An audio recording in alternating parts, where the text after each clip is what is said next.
And yes, there are many things happening in Sacramento. And one of my fears this year is that a very important bill is going to get lost in this regulatory debate. And the regulatory debate is very, very important. If you don't know, there are 3 bills already that deal with regulating commercial medical cannabis activity. 2 of them have content and 1 is blank. You can find that on our webpage. If you go to the California Campaign for Safe Access on ASA's webpage, I have actual links to all of the bills. You can read them for yourself. And we're going to start putting out position papers next month on all of them.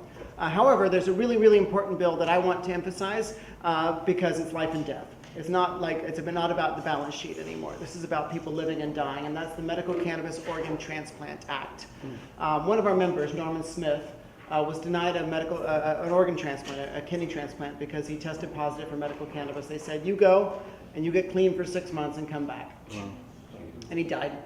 His numbers went south, his health deteriorated, and he died because he stopped using medical cannabis. And so we decided something had to be done, and we started trying to intervene on a case-by-case basis, and we realized it was too little too late for all of the patients. And so we have to change the law. And I have a very dear friend who's going to die if this doesn't pass. And so for her and for about 1,150 other California patients right now who are facing exclusion from the list or have already been excluded, we're going to pass this bill this year. So please, even if you cannot agree on commercial regulations or you're not sure about it, please get behind our Medical Cannabis Organ Transplant Act. It's AB 258. And if you're on the mailing list, is everyone on the mailing list? Is anyone in this room that does not get emails from me? Because if you don't, you're missing out. They're awesome. AB2 on our safeaccessnow.org and click on the link to sign up to get on those email lists. Be sure you put in your address or your zip code so that you get California emails as opposed to, say, Minnesota.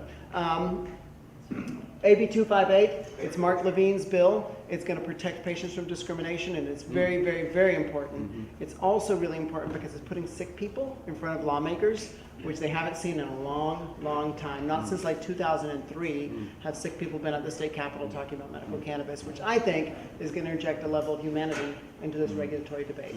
And we're going to have tons more information about the other bills as the actual content comes out. Remember, the first thing they put on the table is never the final bill.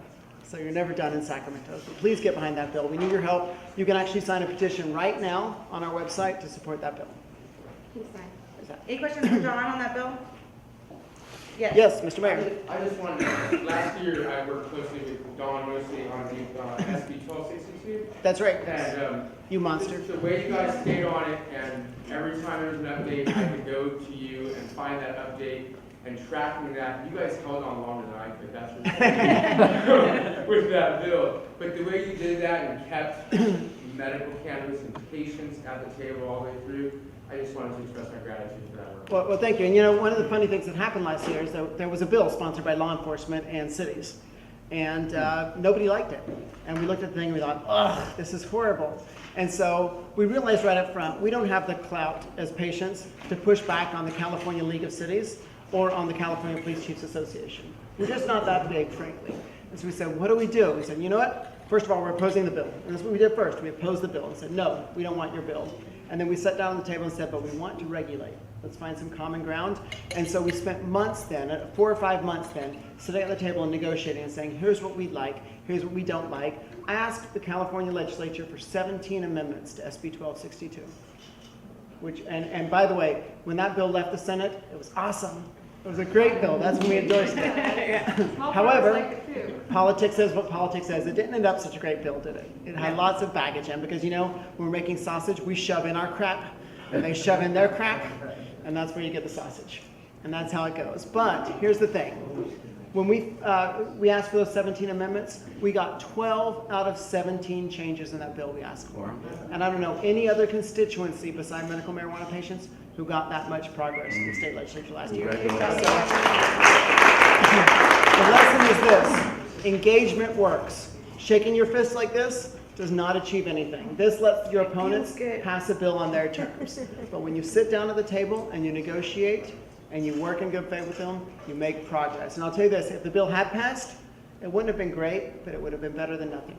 And I still stand by that. And I'll tell you this year we have another chance with more regulatory bills, some from our allies, some from our opponents. And if we sit down and we talk and we negotiate, we can make progress in Sacramento.